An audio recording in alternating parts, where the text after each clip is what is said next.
Class పాపం మీరు 8th class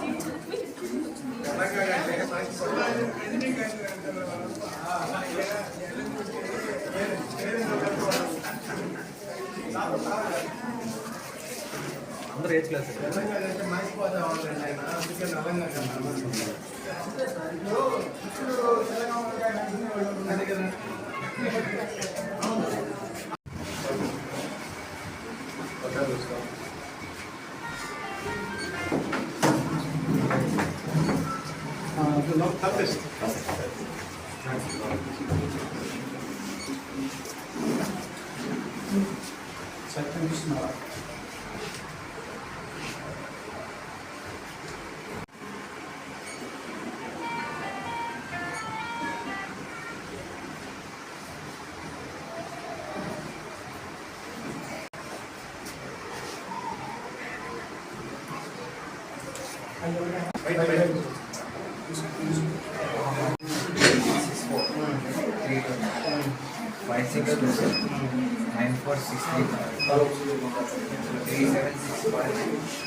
గుజాతియదనం Telugu భాష గొప్పతనం తెలుసుకున్న వాళ్లకు తెలుగే ఒక మూలధనం.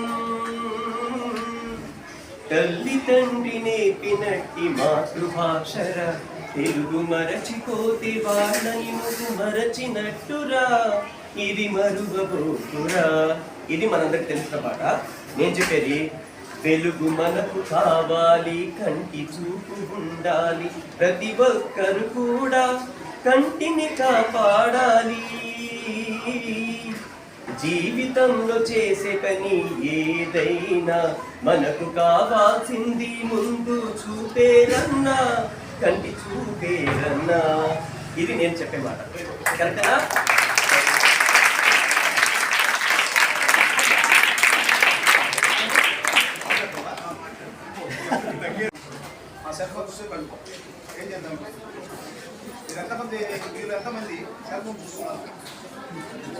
ఒక్కసారి చేతులు ఎత్తండి. సెల్ ఫోన్ చూసేవాళ్ళు ఒక్కసారి చూడని వాళ్ళు ఎత్తండి. చూడని వాళ్ళు అసలు సెల్ ఫోనే చూడని వాళ్ళు చూడండి అంట. ఫోన్ ఎవరో ఒకరు ఉన్నారు కదా సార్ చెప్పేది అదికే. ఓకే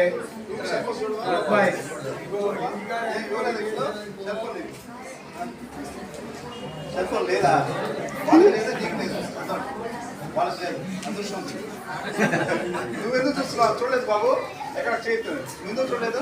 సెల్ఫోన్ చూడండి. ఇప్పుడు కాదు, అవును రోజు అసలు చూడండి. అసలు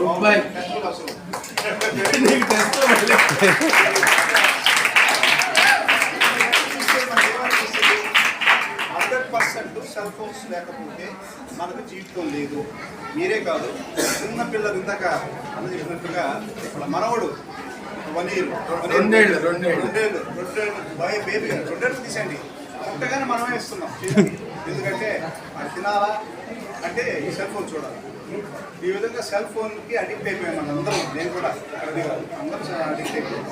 కాకపోతే మంచి ఇన్ఫర్మేషన్ని అందులో చూసి అవసరానికి వస్తే సెల్ ఫోన్ నేర్చుకుంది.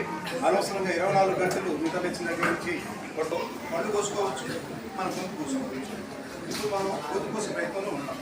కాబట్టి పళ్ళు కోసుకున్నట్టుగా దానికి సంబంధించిన విజ్ఞానం తెలుసుకోవడానికి మాత్రం సెల్ ఫోన్ 1-2 గంటలు వాడండి. మిగతా అంతా మీ చదువు మీద కాన్సన్ట్రేట్ చేయండి.